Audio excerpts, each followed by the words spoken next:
Nunca imaginé que mi cumpleaños terminaría con una advertencia escrita entre flores. No la lleve a su casa. Esa frase en una tarjeta sin firma cambió todo.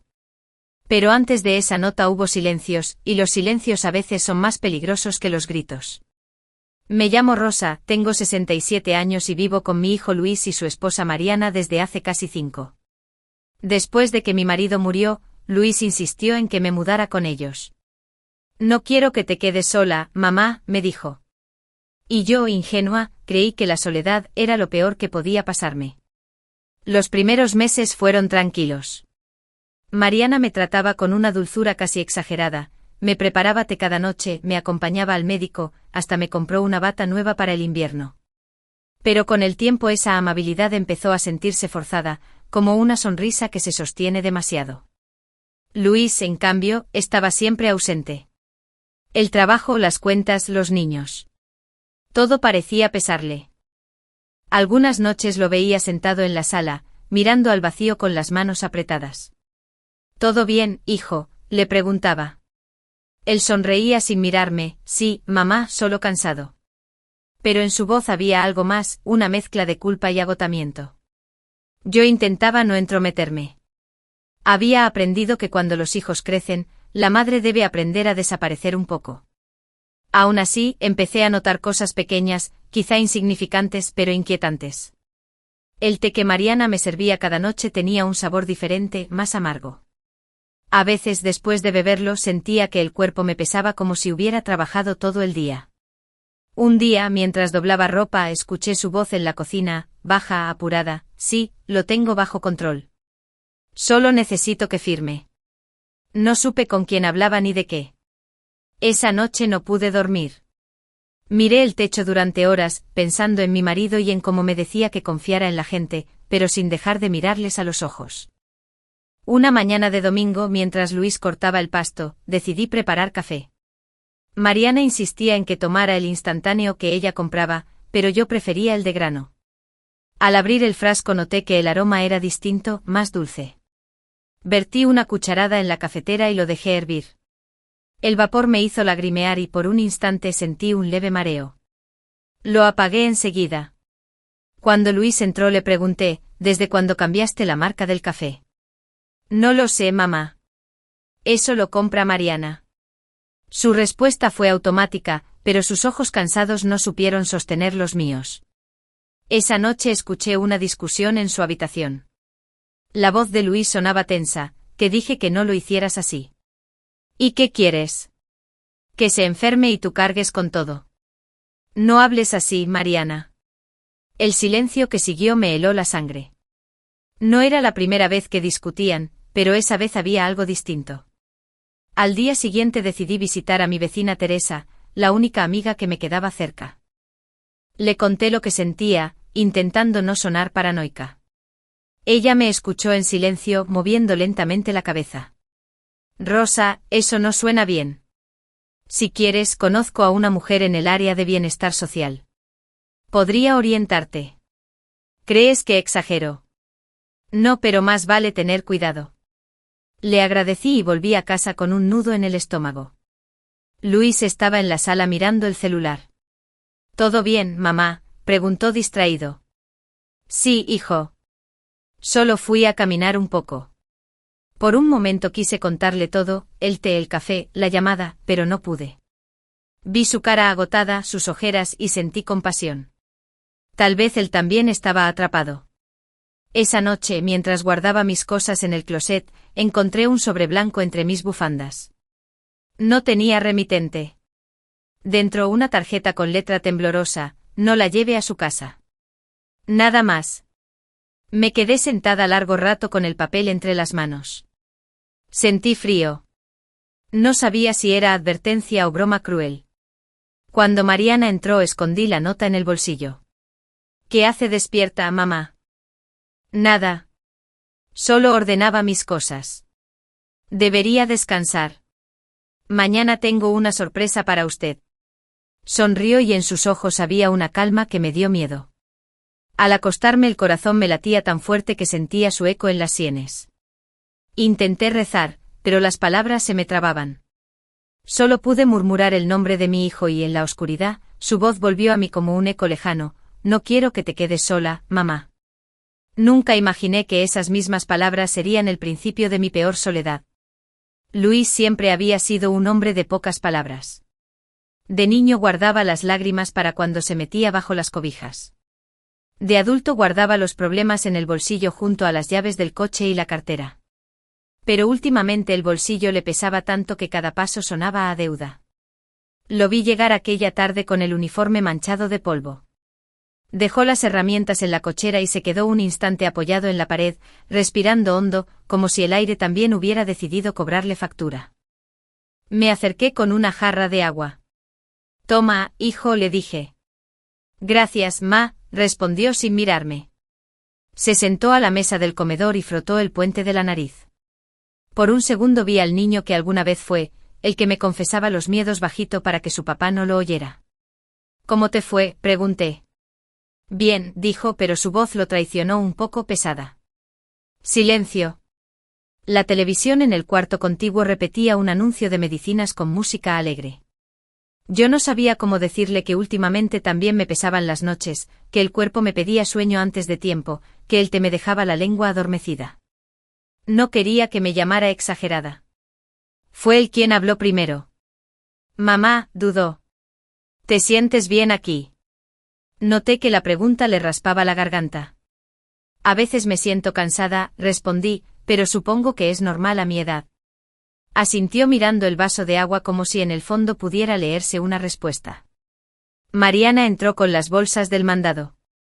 El golpe seco del plástico contra la mesa nos sacó del hechizo. Compré lo de siempre, anunció. Y unas vitaminas para la memoria. No necesito vitaminas, dije con calma. Solo caminar más. Caminar está bien, respondió ella, pero la salud es primero. Luis se puso de pie y empezó a guardar cosas en la alacena. Lo vi dudar cuando Mariana dejó una cajita blanca sobre la mesa. La empujó con la yema de los dedos como quien intenta decidir si una moneda cae cara o cruz. Esa noche, cuando todos dormían, escuché la puerta de su cuarto abrirse. Luis pasó por el pasillo y se sentó en la sala. No encendió la luz. Me acerqué sin hacer ruido. No puedes dormir, susurré. ¿No quieres hablar? Se encogió de hombros.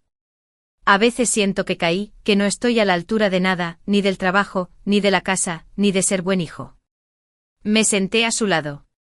En la penumbra, el reloj marcaba el paso del tiempo con un tic-tac paciente. Ser buen hijo no es decir que sí a todo, le dije. Es decir la verdad aunque duela. Se frotó la cara con las manos. La verdad, repitió como si la palabra tuviera astillas. La verdad es que me da miedo. De que te pase algo, de que me culpe, de que Mariana se canse, de que el dinero no alcance, de que lo estemos haciendo mal. Lo soltó de golpe como si por fin se hubiera animado a abrir el bolsillo. A veces Mariana me dice que no ves bien, que te confundes, que te tomas 2 veces las pastillas y yo. Yo no sé. Llego tarde, estoy cansado, no quiero pelear. No respondí enseguida. Lo miré en silencio como cuando de niño traía una mala calificación y esperaba el regaño. ¿Y tú qué ves, Luis?, pregunté al fin. Veo que estás más cansada, que hay días en que te quedas mirando la ventana como si no supieras en qué estación estamos. Que te duelen las manos. Eso también lo ve tu esposa, dije. Pero la diferencia entre ver y decidir por mí es grande. Se quedó callado. Después apoyó la cabeza en el respaldo y cerró los ojos. No sé cómo mediarme, confesó.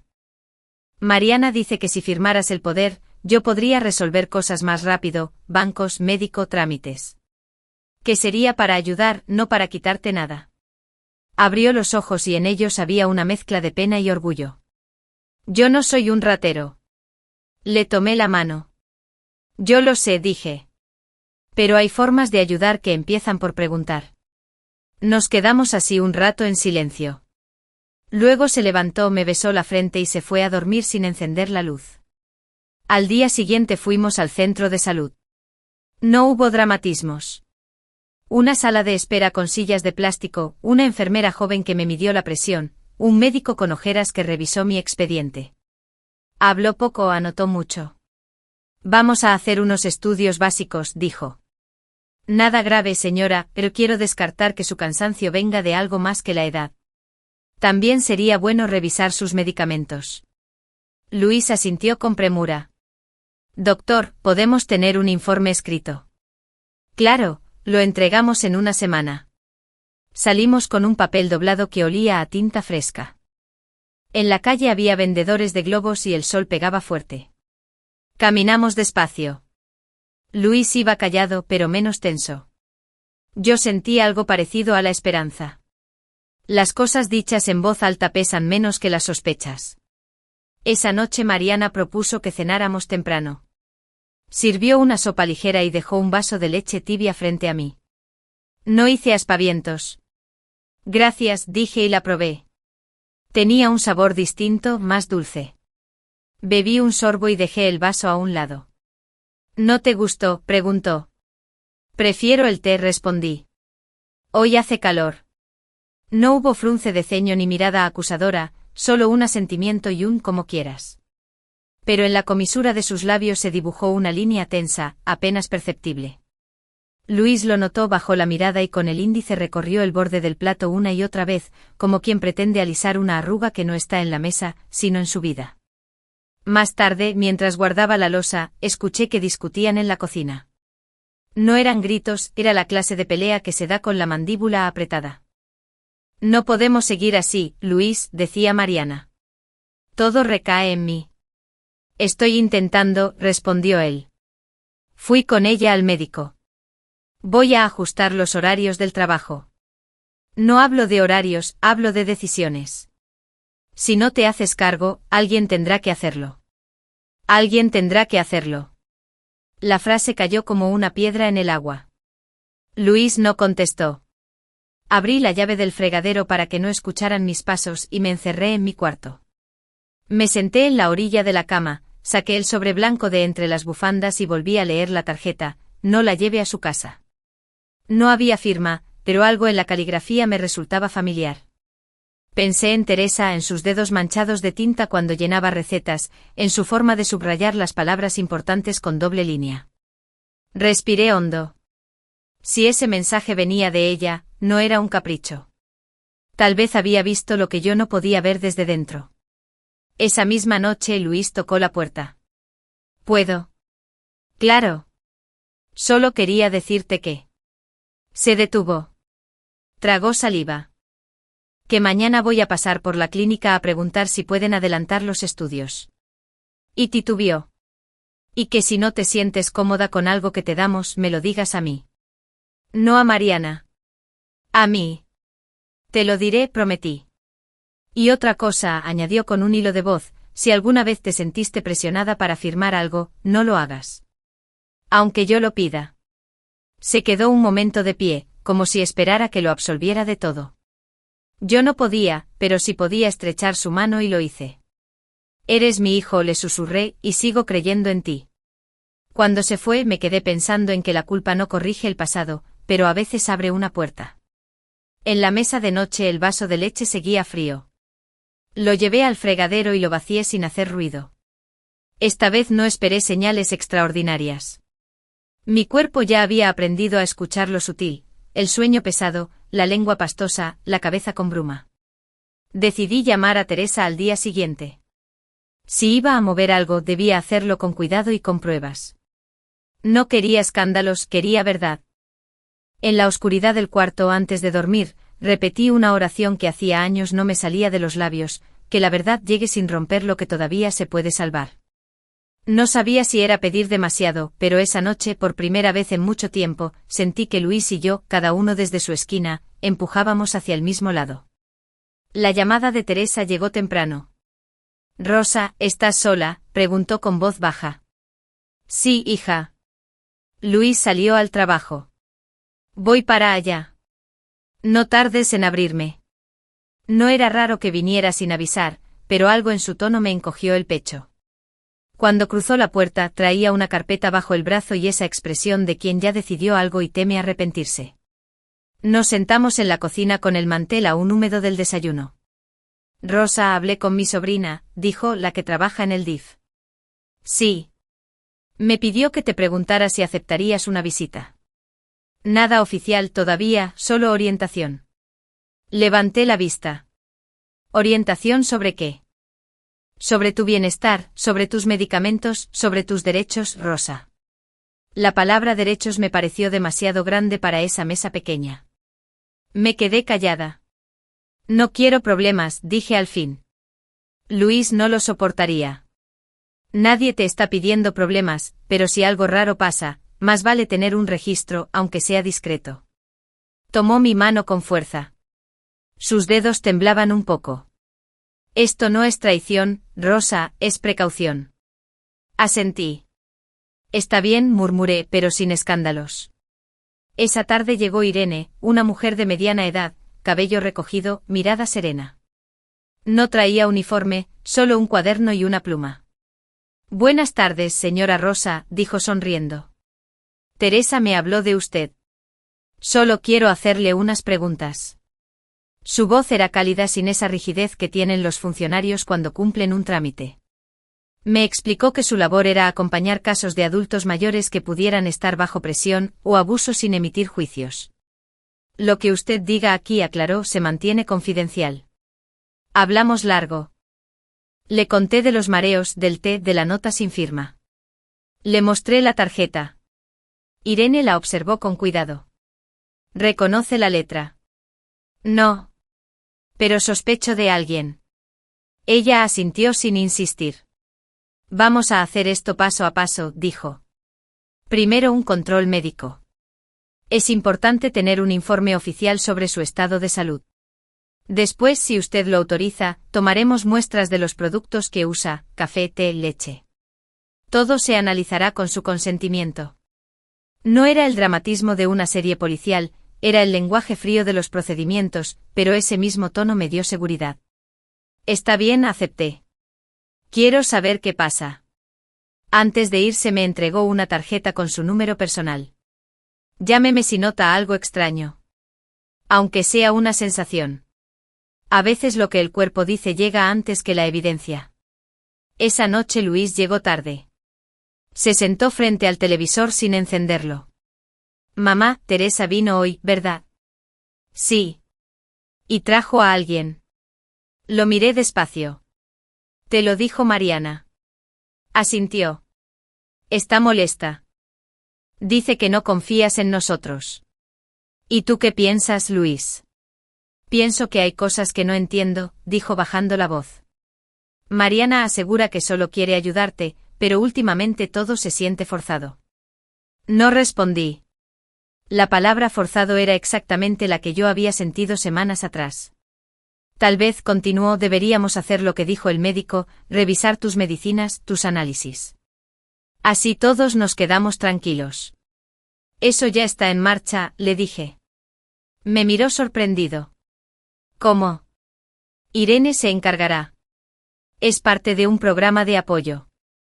No te preocupes, hijo. Todo es confidencial. Luis se pasó la mano por el cabello. Mamá suspiró. No quiero pelear, pero ten cuidado. Mariana puede sentirse atacada. Luis, si una persona se ofende porque busco cuidar mi salud, quizás el problema no soy yo. No dijo nada más. Subió las escaleras despacio. Los días siguientes fueron una rutina medida. Desayunos tranquilos, tardes silenciosas.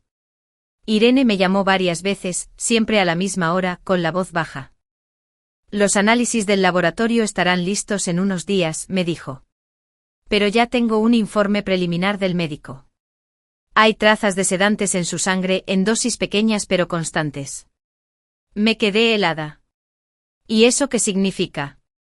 Que no se trata de una confusión. Alguien está administrando esas sustancias sin que usted lo note. Apoyé la cabeza en la pared. ¿Y ahora qué hago? Nada todavía, dijo Irene. Actúe con normalidad. Mañana iré personalmente a recoger una muestra de la leche y el té. No diga nada a nadie. Colgué el teléfono con las manos frías. Me senté en la sala. El reloj marcaba las 9. En la cocina escuché pasos. Mariana guardaba algo en la alacena. Cuando pasó frente a mí sonrió. ¿Quieres su leche, mamá? No, gracias. Tomaré solo agua. Sus ojos se detuvieron en mí un segundo más de lo necesario. Luego siguió su camino. Subí a mi cuarto y cerré la puerta. No lloré, solo recé. A la mañana siguiente Irene llegó temprano. Llevaba guantes y un pequeño estuche con frascos rotulados. Me explicó cada paso con calma. Esto no es un allanamiento, dijo, solo una recolección voluntaria. Usted me entrega las muestras y firma un consentimiento. Así lo hicimos. Guardó cuidadosamente los frascos en una bolsa térmica y me entregó una copia del formulario. Esto es importante, añadió. Cualquier resultado, aunque sea leve, se cruzará con los datos médicos. Si coincide, procederemos legalmente. Cuando se fue, el silencio de la casa se hizo más espeso. Luis estaba en el trabajo, Mariana en su consultorio. Me quedé sola, sentada frente al florero vacío.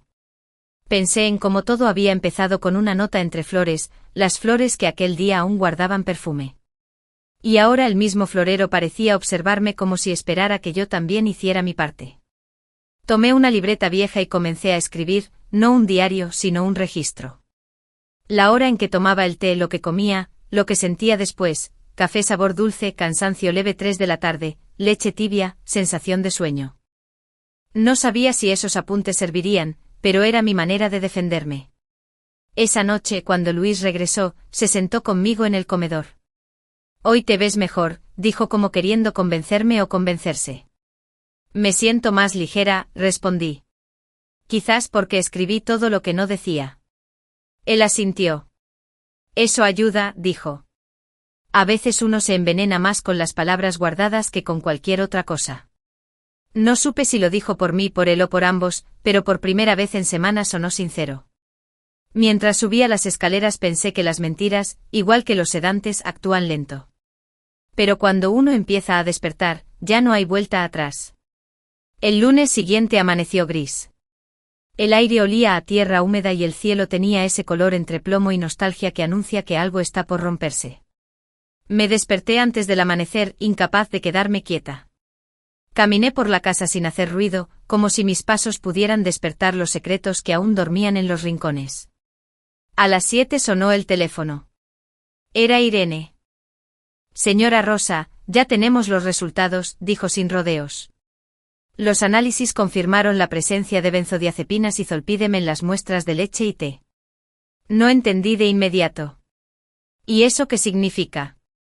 Que se trata de medicamentos sedantes, no se usan sin receta médica y por la cantidad es evidente que fueron administrados en dosis pequeñas pero constantes. Me quedé en silencio. La palabra constantes me golpeó más fuerte que el resto. ¿Desde cuándo cree que? Difícil saberlo, respondió. Pero las concentraciones indican que no es reciente. Probablemente lleva semanas, quizás meses. Me senté en la silla de la cocina, las manos me temblaban. ¿Qué pasará ahora? Iremos paso a paso, dijo Irene con tono firme. El siguiente paso es formalizar la denuncia, pero para eso necesito su autorización. Asentí, aunque ella no podía verme. Lo haremos, murmuré. Ya no tengo miedo. A media mañana, Luis llegó del trabajo más temprano de lo usual. El jefe me dio el día, dijo con voz apagada. Mariana me pidió que hablara contigo. Está nerviosa. Dice que hay rumores, que alguien la está investigando. El silencio se extendió entre nosotros. Luis, dije con cuidado, lo que voy a decir te va a doler, pero necesito que escuches. Le conté todo, las muestras, los resultados, la llamada de Irene. No lo miré mientras hablaba. Temía ver su expresión partirse en dos.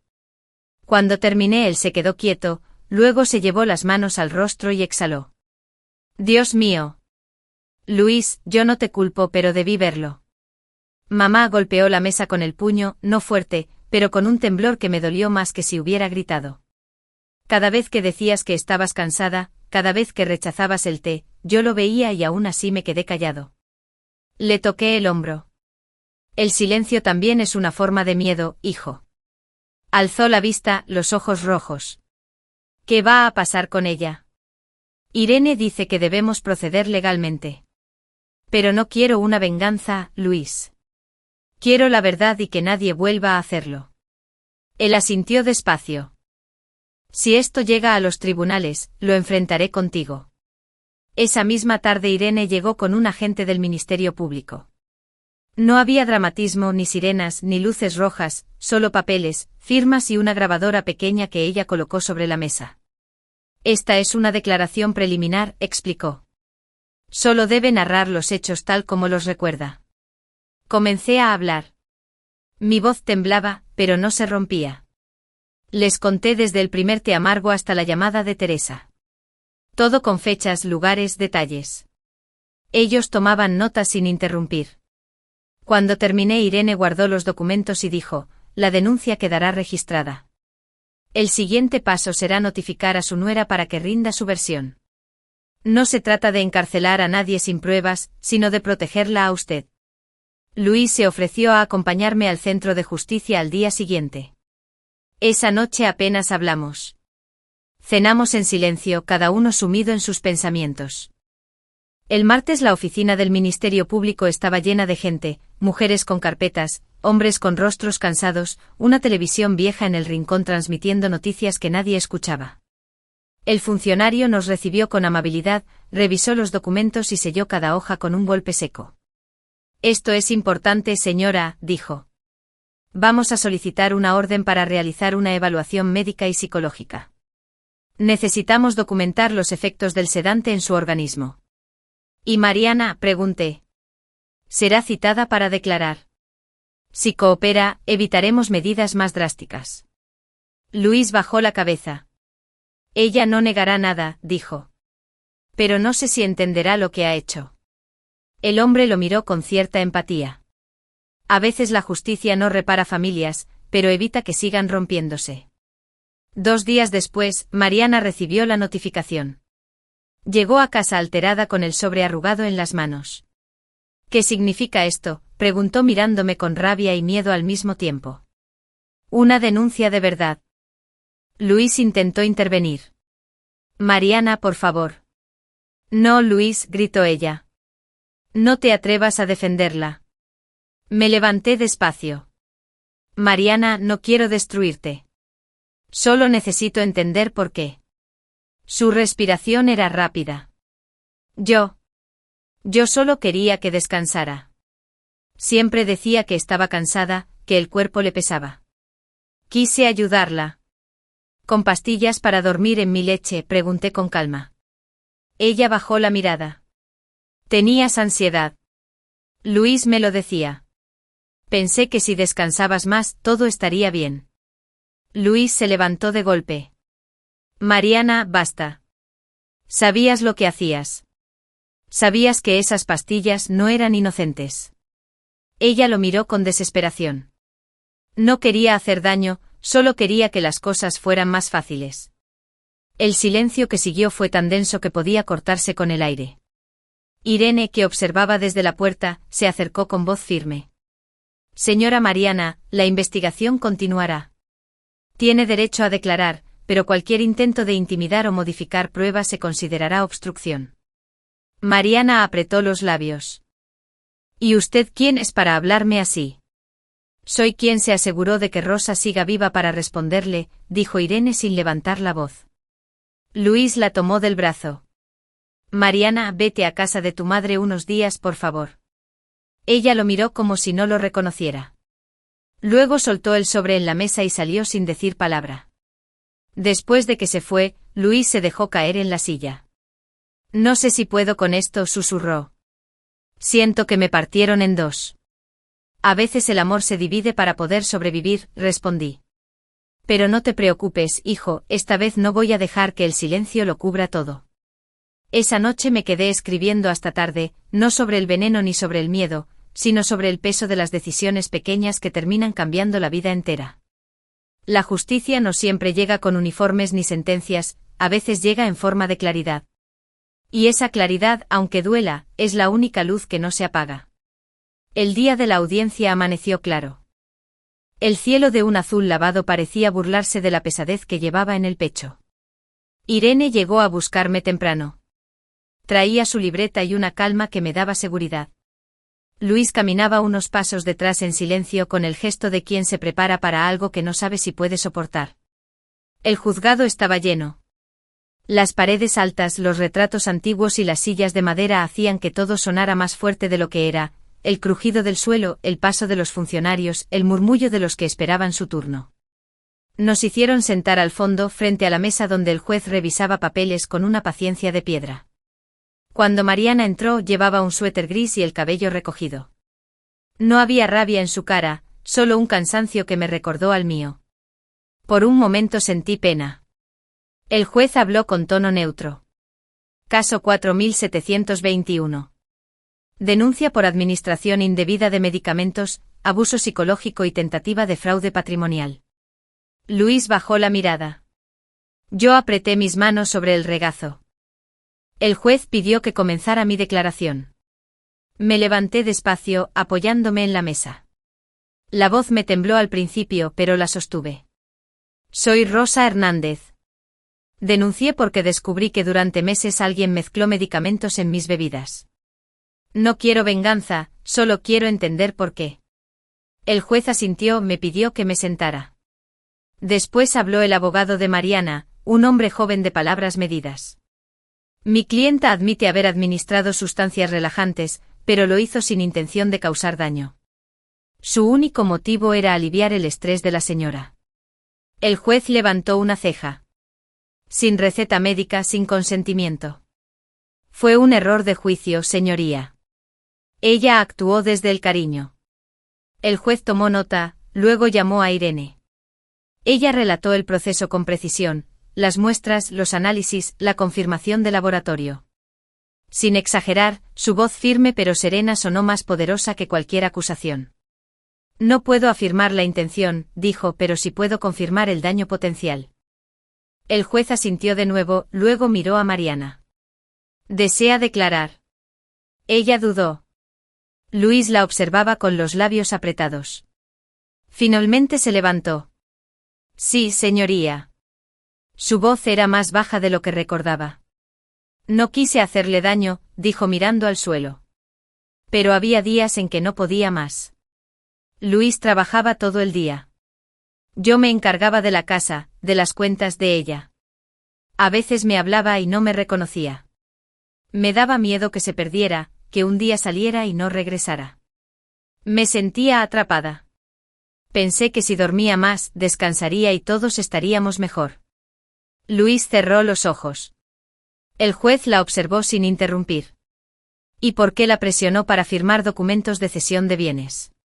Mariana tragó saliva. Fue idea mía. No quería quitarle nada, solo asegurar que si algo le pasaba, la casa quedara en manos de Luis. No confío en los trámites. Quería resolverlo antes. Su voz se quebró. Sé que lo hice mal, pero no era maldad, era miedo. El silencio que siguió fue pesado. Miré sus manos, las tenía entrelazadas, los nudillos blancos de tanta tensión y pese a todo, en su rostro no vi odio sino agotamiento. Luis pidió permiso para hablar. Señoría, dijo, yo tampoco vi venir esto.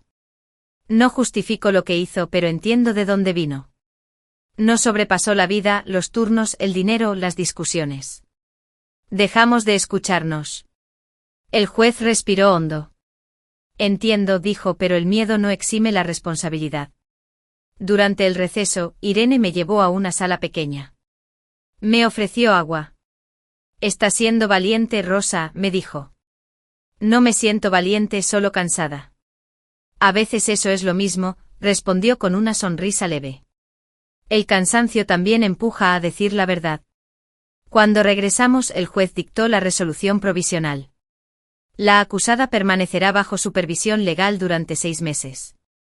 Deberá asistir a terapia psicológica y realizar trabajo comunitario en un centro de atención a adultos mayores. La víctima recibirá acompañamiento médico y protección de bienes hasta nuevo aviso. Golpeó la mesa con el mazo. El sonido resonó como un cierre. A la salida, Mariana se acercó. Los guardias no la detuvieron. La medida no era carcelaría. Rosa, dijo con voz rota. No espero que me perdones, pero quiero darte las gracias por no destruirme. Yo no vine a destruirte, Mariana, respondí. Vine a recuperar mi voz. Nos miramos unos segundos, luego se marchó. Luis la siguió con la mirada sin moverse. Cuando por fin habló, lo hizo casi en un susurro. No sé qué va a pasar con nosotros. El tiempo dirá, hijo. Pero el silencio ya no nos servía. Las semanas siguientes fueron extrañas. Los días parecían más largos, como si la casa necesitara acostumbrarse al nuevo aire. Luis hablaba poco, pero su forma de moverse era diferente, más presente, más atento. Yo comencé las sesiones con el psicólogo del centro. Era un hombre tranquilo, de voz pausada. Me ayudó a entender que el miedo, igual que el veneno, se infiltra lentamente y no siempre mata, pero cambia la manera en que respiramos. Una tarde me pidió que hiciera un ejercicio, escribir una carta a Mariana sin intención de enviarla. Te perdono porque quiero dormir tranquila, no porque lo olvidé, escribí. Te perdono porque no quiero que mi nieto crezca con el eco de nuestro rencor. Cuando terminé me sentí más liviana. Un mes después, Irene me llamó para contarme que Mariana había comenzado su servicio comunitario. ¿Dónde?, pregunté. En el centro Santa Clara, cuidando adultos mayores. Me pareció apropiado. Quizá aprenda algo, dije. A veces ayudar a otros es la única manera de entender el daño que hicimos, respondió Irene. Esa noche, mientras regaba las plantas del patio, pensé en lo que había dicho. Las hojas brillaban con el agua y por primera vez el olor del té en mi taza no me produjo desconfianza. Luis salió al jardín con 2 tazas de café. ¿Puedo acompañarte? Siempre. Nos sentamos sin hablar. El viento movía las cortinas del comedor y el aire se sentía limpio. Mamá, dijo al cabo de un rato. Gracias por no rendirte. No lo hice por mí, le respondí. Lo hice por los dos. Esa noche dormí sin pesadillas. La justicia, comprendí, no siempre se mide en castigos, sino en los espacios que se abren cuando la verdad por fin encuentra lugar para respirar. El primer lunes después de la audiencia, la casa amaneció distinta. No más tazas servidas sin preguntar, no más instrucciones disfrazadas de cariño. Luis preparó café de grano como antes y lo dejó sobre la mesa con un si quieres. Ese si quieres fue la señal más clara de que algo estaba cambiando. Hoy comienzo un curso en el trabajo, me dijo. Ajusté horarios para estar las tardes contigo, no para vigilarte, aclaró casi avergonzado, para acompañarte. Asentí. Acompañar no es lo mismo que controlar. Lo supe en la sonrisa tímida que se le formó sin proponérselo. Empezamos una rutina nueva. Lunes de mercado, miércoles de caminata corta, viernes de llamadas con Irene para revisar avances. Nada extraordinario. Lo extraordinario era la calma. Yo llevaba un cuaderno donde apuntaba lo que tomaba y cómo me sentía. La letra me salía más firme y las páginas por fin ya no hablaban de brumas. Una tarde, Teresa vino con un tupper de sopa de fideos. Se sentó frente a mí en la mesa que solía presidir el silencio. ¿Cómo vas?, preguntó. Con sueño normal, bromeé. Reímos las dos como si al nombrarlo rompiéramos el hechizo de los meses anteriores. Me contó que Mariana había comenzado su servicio comunitario en el centro Santa Clara. Se le ve seria, dijo. No triunfalista, solo informativa. Yo asentí. No quise preguntar más. No era indiferencia, era una prudencia nueva. El psicólogo del centro me había dejado tareas sencillas: abrir las ventanas por la mañana, tomar el sol 10 minutos, escribir 3 líneas de gratitud cada noche. Parece poca cosa, pensé hasta que noté que la luz y las palabras juntas cambiaban el aire de los cuartos. Luis también inició terapia. No me lo dijo para presumir. Lo supe por los tickets doblados que encontré en su pantalón, por la manera más lenta en que me preguntaba, ¿cómo dormiste?, como si la respuesta le importara de veras. Algunas noches lo escuchaba respirar hondo en la sala, sin televisión, sin celular. Aprendía a quedarse, aunque no supiera qué decir. Siento culpa, me confesó un miércoles sin preámbulos. Culpa por no ver, por no preguntar, por irme al taller aunque te notara rara. A veces pienso que si hubiera sido más fuerte. La fuerza también se aprende, lo interrumpí, y casi nunca se aprende antes de que haga falta. Me miró largo rato y por primera vez no se defendió. Solo apretó mi mano como cuando era niño cruzando una calle con tráfico. Durante una consulta de seguimiento, la doctora que llevaba mi caso revisó mis análisis. La benzodiazepina ya no aparece, informó con un tono sobrio que agradecí. El sueño se ha regulado. Vamos a mantener vigilancia, pero va bien. No celebré con exclamaciones. Bajé la mirada al cuaderno y anoté, cansancio leve, mente despejada. Había aprendido que la mejor fiesta es dormir sin miedo. Al salir, Irene nos alcanzó en el pasillo. Rosa, el juez confirmó las medidas de protección de bienes por 6 meses más, dijo, y autorizó un acuerdo. Mariana puede visitar a su hijo aquí con supervisión si así lo desean. No tiene prohibición de acercarse a usted, pero sugiero distancia prudente. Luis tragó saliva. Mi hijo la extraña, dijo, y yo no quiero que crezca aprendiendo a odiar. El odio se enseña menos con palabras que con gestos, añadió Irene suave. Si llegan a verla, que sea con límites claros. Asentimos los dos, no discutimos. Ese mismo día nos fuimos a casa en silencio, cada cual tratando de medir sus propias fuerzas. Pasó un mes. Un sábado, mientras limpiaba la mesa, recibí un mensaje de un número desconocido, texto breve, estoy en Santa Clara. Si quieres hablar, estaré en el patio a las 5.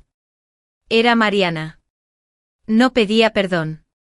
Pedía un lugar para una conversación. Dudé. Fui a la cocina, busqué un vaso, bebí agua. El frío me devolvió al presente. Mamá, preguntó Luis desde la puerta. Le mostré el teléfono. No me dijo qué hacer.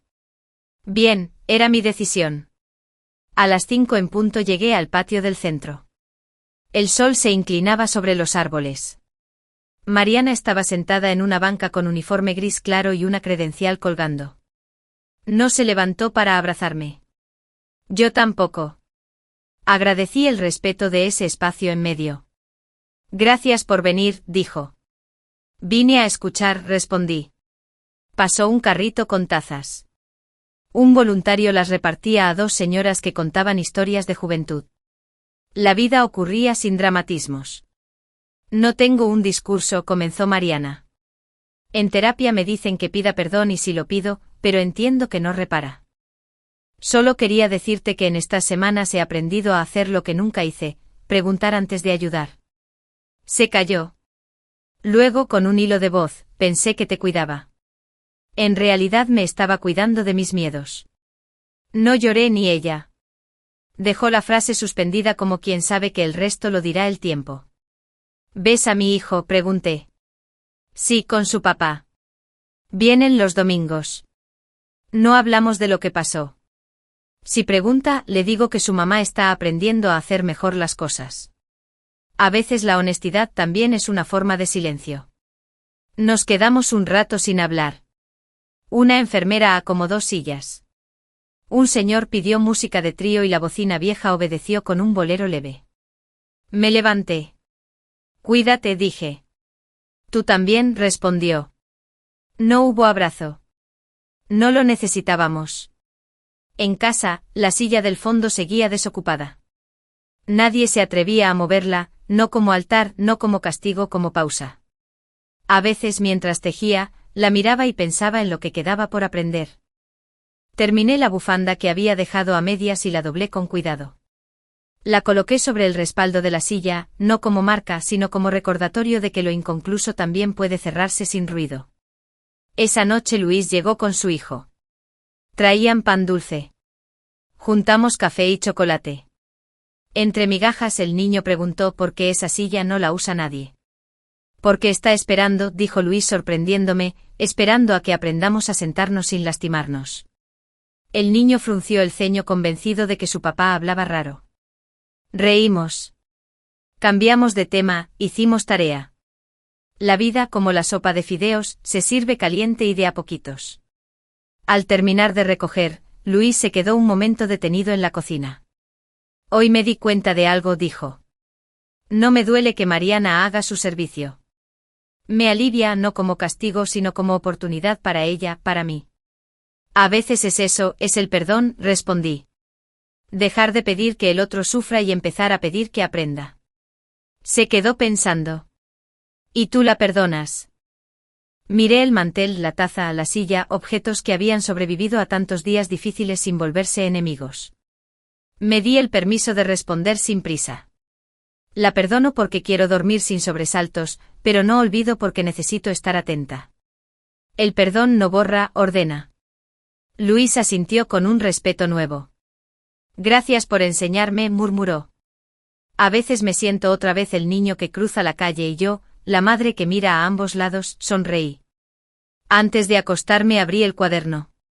Escribí las 3 líneas de gratitud del día: café de grano servido con un si quieres, una conversación sin gritos y sin lágrimas, la bufanda terminada. Cerré el cuaderno, apagué la luz, dormí de un tirón.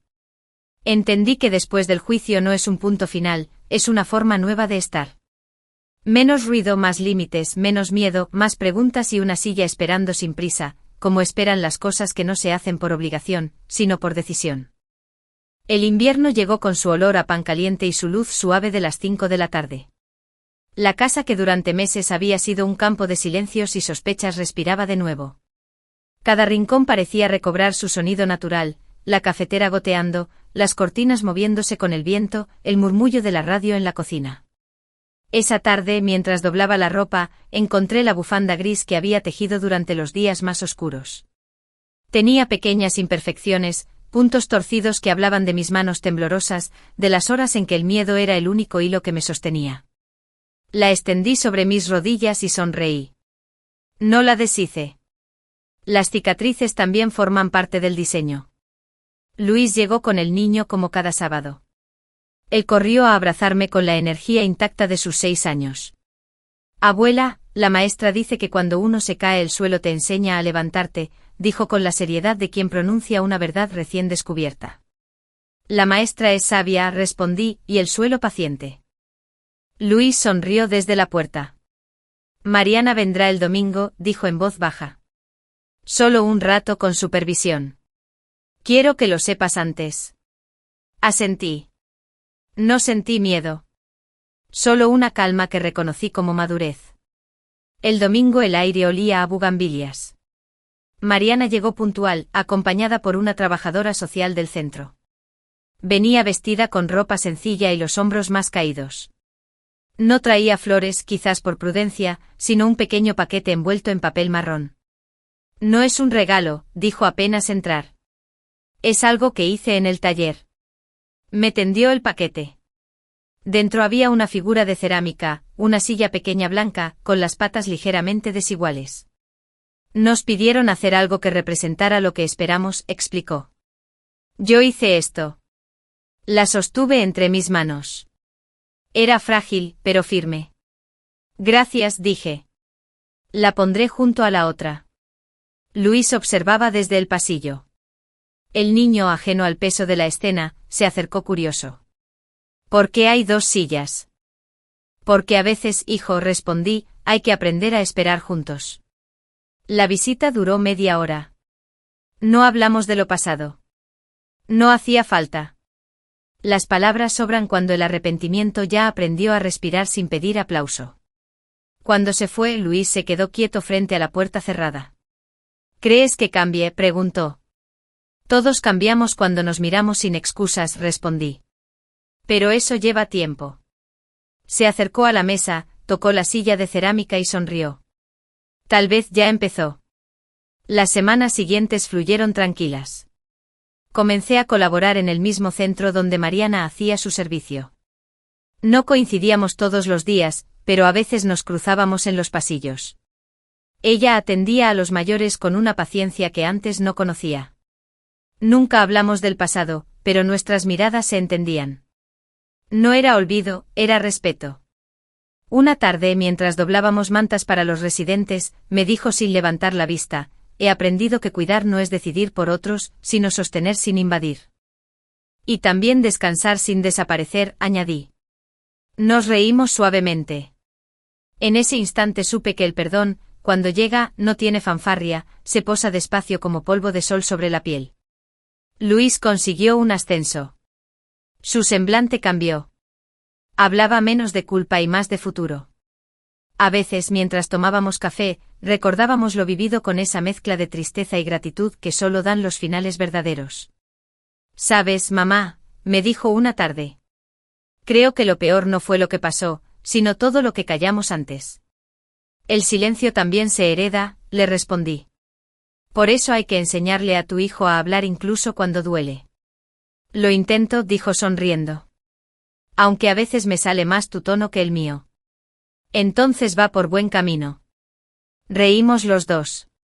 Una mañana Teresa vino con pan recién horneado. Lo cortamos en rebanadas, untamos mantequilla y hablamos de la vida con esa liviandad que solo tienen las amistades que sobrevivieron a la tormenta. «Siempre supe que saldrías adelante», dijo. «No sola», respondí. «Sin ti quizás seguiría dormida». Me abrazó. «Dormir sin miedo», repitió. «Ese debería ser el título de tu historia». «O la silla que espera», dije. «Me gusta más». Al anochecer me senté en el patio con mi taza de té sin desconfianza, sin recuerdos amargos. Miré las dos sillas, la grande de madera y la pequeña de cerámica, una real, una símbolo. Pensé en lo que habían representado, el espacio entre lo que fuimos y lo que todavía podemos ser. Saqué mi cuaderno y escribí: esperar no es quedarse quieto, es confiar en que la vida, incluso herida, sigue brotando. El viento pasó entre las plantas y movió suavemente la bufanda que colgaba de la silla. Por un instante todo se detuvo y comprendí que había llegado al final sin perderme. A las personas que escuchan mi historia, las que alguna vez sintieron que su voz no contaba, que su casa se volvía ajena, que su cansancio era ignorado, les digo esto: nunca se acostumbren a la duda. El cuerpo y el alma siempre saben cuando algo no está bien. Escúchense, busquen ayuda, no esperen señales milagrosas. La verdad se construye con pasos pequeños, con nombres propios, con la decisión de hablar. Si alguna vez te dijeron que eras exagerada, desconfiada o difícil, recuerda, a veces eso es lo que nos salva. Y ahora, si esta historia te tocó, si te hizo pensar en alguien, si reconociste una voz parecida a la tuya o a la de tu madre, no te quedes callado. Déjame saber desde dónde me escuchas. Cuéntame si alguna vez tuviste que perdonar para poder seguir. Suscríbete, comparte, acompáñanos. Aquí cada historia es una forma de aprender a no tener miedo de nuevo, porque todos, en algún rincón del alma, tenemos una silla que espera y merece volver a llenarse de vida.